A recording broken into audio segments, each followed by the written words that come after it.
कंजूस सासू माँ शारदा और गांव की बहुरानी अनामिका दोनों ही स्विच बोर्ड के पास रहती थी। तभी अनामिका मन ही मन सोचती है, मेरी कंजूस सासू माँ मुझे यहाँ लाकर स्विच बोर्ड के पास खड़ा कर दिया। अब इस बारे में भी वो मेरी क्लास लेंगी क्या? अनामिका ऐसा सोच ही रही थी, तभी वहाँ शारदा आ जाती है। तुम्हें पता है इसे क्या कहते हैं? तुम्हारे मिट्टी के घर में इस तरह की चीजें थी? माँ जी, मेरा माँ का घर बिल्कुल ऐसा ही दिखता था, पर उस मिट्टी के घर में बिजली थी और स्विच ऑन करने से बत्ती जलती भी थी। अनामिका की बातें सुन के शारदा मजाक उड़ाते हुए कहती है, हाँ, पेड़ से भी हवा मिलती है, पर तुम्हारे घर में तो महंगे महंगे स्विचेस भी है। माँ जी, आपको जो कहना है कहिए, मेरे पास अभी बहुत काम है।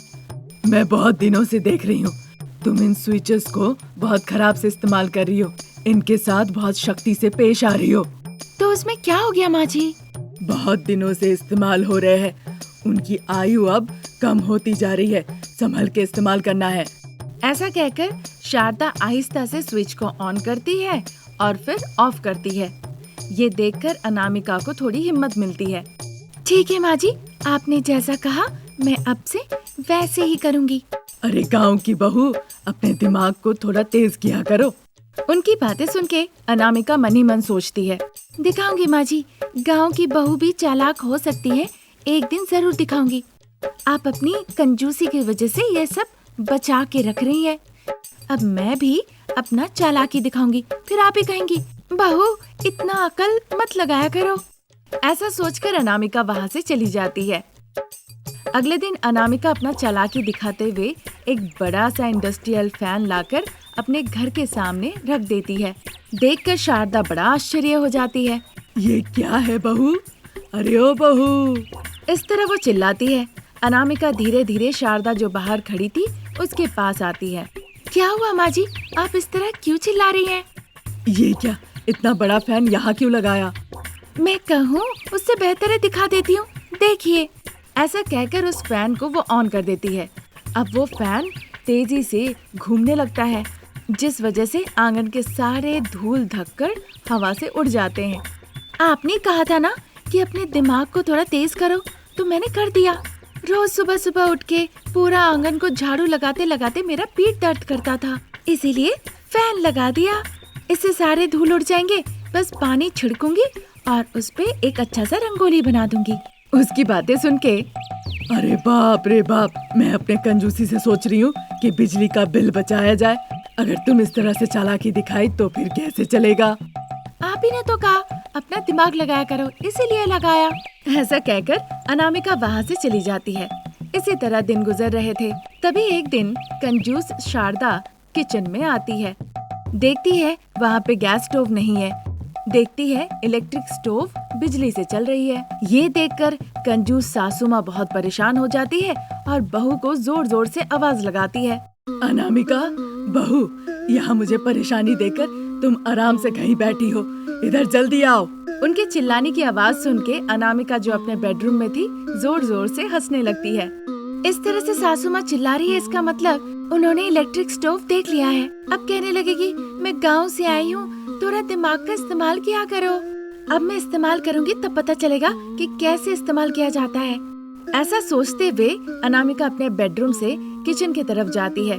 उसके आते ही शारदा उसे गुस्से से देखने लगती है। क्या हो गया माँ जी, आप इतने गुस्से से मुझे क्यों देख रही हैं? ये क्या है? इस तरह स्टोव दिखाकर वो पूछने लगती है। अरे माँ जी, आपको नहीं पता, ये तो शहर है, फिर भी आपको इस बारे में कुछ नहीं पता? ज्यादा बात मत करो, अभी के अभी निकालो यहाँ से। अगर इसे निकाल दो तो खाना कैसे पकाऊं? कहाँ पकाऊं? गैस कहाँ है? तो कौवा आके उसे ले गया माँ जी। फालतू का मजाक करोगी तो मैं मुंह सिल दूंगी। फिर अस्पताल का बिल 60,000 आएंगे। क्यों बहू, तुम मेरी जिंदगी के साथ ऐसे हर 2-3 दिन में क्यों खिलवाड़ कर रही हो? अरे माँ जी, आपने कहा मैं गाँव की हूँ, मैं चालाक नहीं हूँ, दिमाग का सही इस्तेमाल करूँ, इसीलिए मैं इस्तेमाल कर रही हूँ। फिर तो घर पे बदलाव आएंगे ना? इतना बदलाव अगर आएगा तो मैं बर्दाश्त नहीं कर पाऊंगी बहू। बाहर जो इतना बड़ा फैन लगाई हो उसी में बहुत बिजली का बिल आएगा। अब अगर ये स्टोव लगा दी फिर तो हो ही गया। फिर आश्चर्य मत होना बिजली का बिल देखकर अगर मेरे दिल में छेद हो गए तो। ऐसा कहकर वहाँ से शारदा चली जाती है। ये देखकर अनामिका मुस्कुराती है और फिर मनी मन कहने लगती है, गांव की बहू है, चालाक नहीं है कहकर आपने मेरा अपमान किया था ना। अब देखते रहिए आगे और क्या क्या होता है।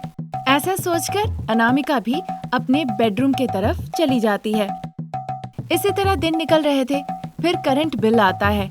करंट बिल का कागज हाथ में लेकर शारदा अपनी आंखें बंद कर लेती है और भगवान से प्रार्थना करने लगती है, हे भगवान, करंट बिल बस कम आए।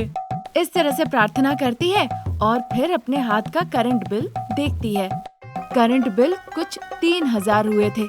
ये देखकर कंजूस सासू माँ वहीं पे बेहोश होकर गिर जाती है। ऐसा देखकर प्रसाद को बुलाया गया। प्रसाद हॉल में आके शारदा का हाथ पकड़ के उसे उठाकर सोफे पे बिठाते हैं। अनामिका फ्रिज से ठंडा पानी ले आकर शारदा के चेहरे पे छिड़कती है। शारदा अकबकाते हुए आंखें खोलती है। सामने प्रसाद और अनामिका को देखती है। देखो बहू, आज से मैं मान लेती हूँ कि तुम बहुत चालाक बुद्धिमान हो। बस तुम अपना अक्ल मत लगाओ। ठीक है सासू माँ, आप इतना कह रही है तो मैं आज के बाद से अपना दिमाग नहीं लगाऊंगी।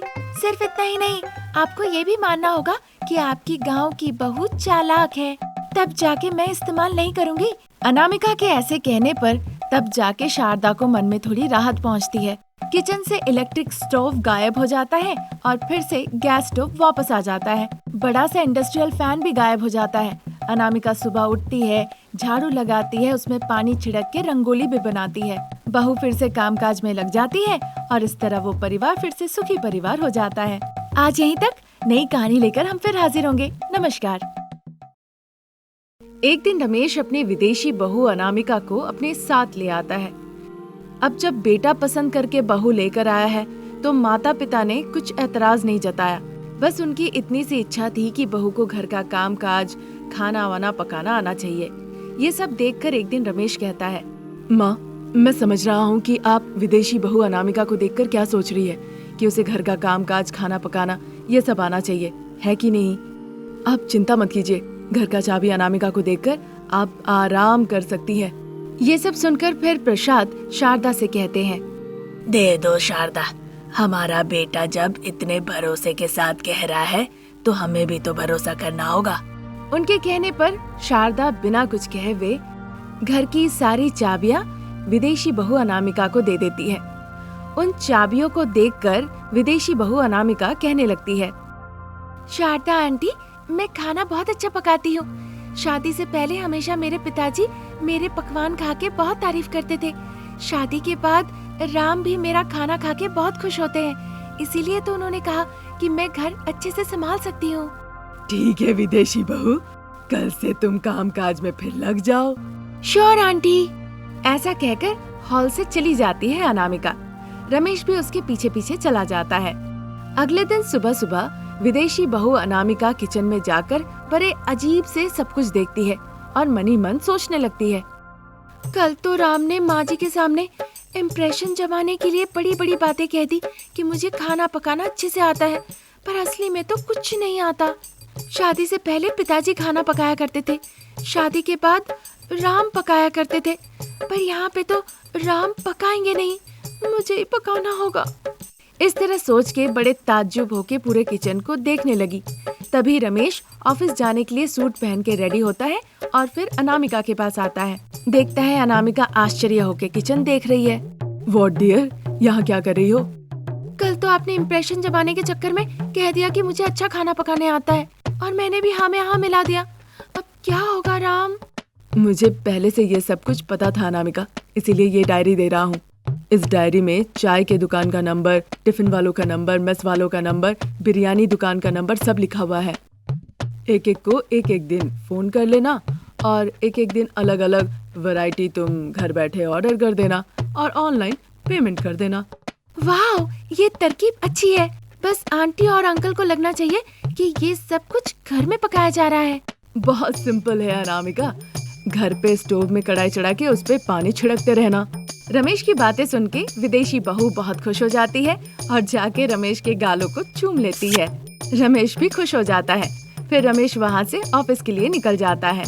इस तरह विदेशी बहू अनामिका सुबह के 8 बजे ही दरवाजा सब बंद कर देती थी। फिर 10 बजे तक पूछती थी क्या नाश्ते में खाना है, और वही चीज वो ऑर्डर कर दिया करती थी। फिर डाइनिंग टेबल पे अपने सास और ससुर को बैठा के वो नाश्ता करवाती थी। दोपहर में भी वो वही करती थी। वो उनसे पूछती थी कि खाने में क्या चाहिए, फिर वही चीज वो ऑनलाइन ऑर्डर कर देती थी। फिर दोनों को आराम से बैठा के खाना खिलाती थी।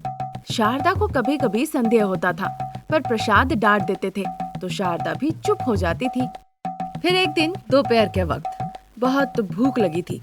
शारदा और प्रसाद एक दूसरे का दुखी होकर चेहरा देख रहे थे। तभी प्रसाद शारदा से कहने लगते हैं, अरे शारदा, मुझे बहुत भूख लगी है। इतने दिनों तक बहू पे हमने भरोसा किया, पर आज तो लग रहा है भूखे ही रहना होगा। तुम जाके खाना पकाओ। आप एक बार किचन देख कर आके कहिए। शारदा के कहने पे प्रसाद उठ के जाते हैं किचन देखने के लिए। वहाँ पे ताला लटका हुआ था। लेकिन शारदा, अनामिका ने किचन के दरवाजे पे क्यों ताला लगाया है? मुझे कैसे पता होगा, बताइए। जब वो ये चर्चा कर ही रहे थे तभी विदेशी बहू उनके पास आकर कहने लगती है, सॉरी आंटी, अभी खाना ऑर्डर कर देती हूँ। बताइए आप लोग क्या खाएंगे? ऑर्डर कर दोगी? नहीं माँ जी, मैं पकाऊंगी। आप क्या खाएंगी? फिर प्रसाद और शारदा जो खाना चाहती थी वो सब कुछ उसे बता दिया। अनामिका किचन में आके दरवाजा बंद कर लेती है और फिर खाना ऑर्डर कर देती है। अब ताकि सास ससुर को संदेह ना हो, इसीलिए स्टोव पे कढ़ाई चढ़ा के उस पे पानी छिड़कने लगती है। जब शारदा और प्रसाद को किचन से स्टोव की आवाज आती है तो वो भी खुश हो जाते हैं कि हाँ, बहू अच्छा खाना पका रही होगी। इसी तरह दिन गुजर रहे थे। एक दिन प्रसाद अखबार में एक ऐड देखते हैं कुकिंग कंपटीशन का। वो बात वो शारदा को जाके बताते हैं। शारदा उस अखबार को अनामिका के पास ले जाती है और उसका ऐड अनामिका को दिखाती है। विदेशी बहू, कैसे भी तुम्हें इस प्रतियोगिता में भाग लेना होगा। तुम्हारे पकवान हर कोई खा सके तभी तो तारीफ होगी और प्राइज का पैसा भी तुम्हें मिलेगा। शारदा की बातें सुन के अनामिका तनाव में आ गई। बार बार कहने पर अनामिका भी तैयार हो गई। अब चूंकि कोई और चारा ही नहीं था, इसलिए अनामिका एक दिन पहले YouTube में कुकिंग वीडियोस देखने लगी। ये देखकर शारदा, प्रसाद और रमेश तीनों बड़े खुश हुए। फिर अगले दिन ही कंपटीशन था। विदेशी बहू अनामिका कंपटीशन में भाग लेती है। पूरे कंपटीशन का बंदोबस्त एक टेंट के नीचे किया जाता है। वहाँ वीरू माइक लेके कहते हैं। उसके साथ साथ प्रोग्राम की गेस्ट माधवी और सरपंच जी सुधाकर भी स्टेज पर थे।